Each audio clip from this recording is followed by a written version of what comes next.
Hello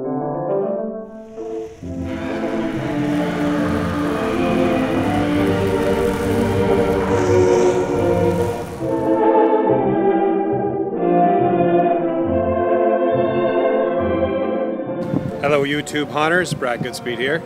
Hopefully the wind isn't too much and you can hear me. I'm in beautiful southern Ontario on a fine April day. It's April 11th, halfway through the month, and there's snow on the ground. I think this Halloween, instead of setting up a haunt, I'm just going to stand in front of my house and say, this coming winter is going to be as shitty as the winter that we've just finished. So, that's my plans for the haunt this year. Happy haunting. No kidding. I also wanted to tell you guys about an interesting experience I just had. I went and checked out Toronto's last taxidermy studio.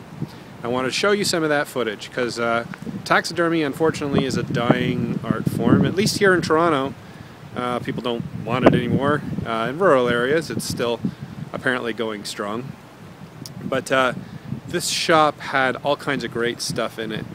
And speaking of great stuff, I saw a lot of great stuff sitting around. Taxidermists are actually kind of super advanced prop builders. They use all kinds of tricks that we do, some of the same materials.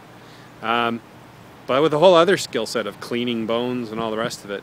Actually, I had to learn a little bit about taxidermy, thankfully from YouTube, when last year I managed to score a moose skull that still had some meat on it, and it stunk pretty bad.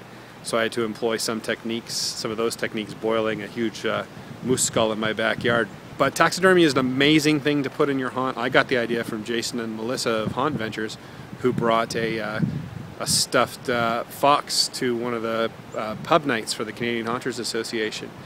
And from that moment on, I was bound and determined to find some. But I didn't want to pay taxidermy prices. That's the problem with taxidermy in a haunt, is that it's prohibitively expensive. So you got to hunt. You got to hunt on, like, Craigslist or Kijiji, whatever your version of that is, and look really hard. Search every day. Look around for someone who has taxidermy but doesn't know what they have or doesn't care what they have and just wants to get rid of it. But having taxidermy in a walk-through haunt is awesome because we spend so much time building fake dead things to put in our haunt. But having a real dead thing, it's just creepy. That's why taxidermy isn't as popular as it used to be, because it's just creepy. It's just whenever you see a real dead thing, stuffed dead thing there, it kind of freaks you out. And it's great as a sort of a textural layer to throw into a haunted house for the decor. Anyways, I hope you enjoyed looking at this stuff, and happy hunting. Well, if you hit a deer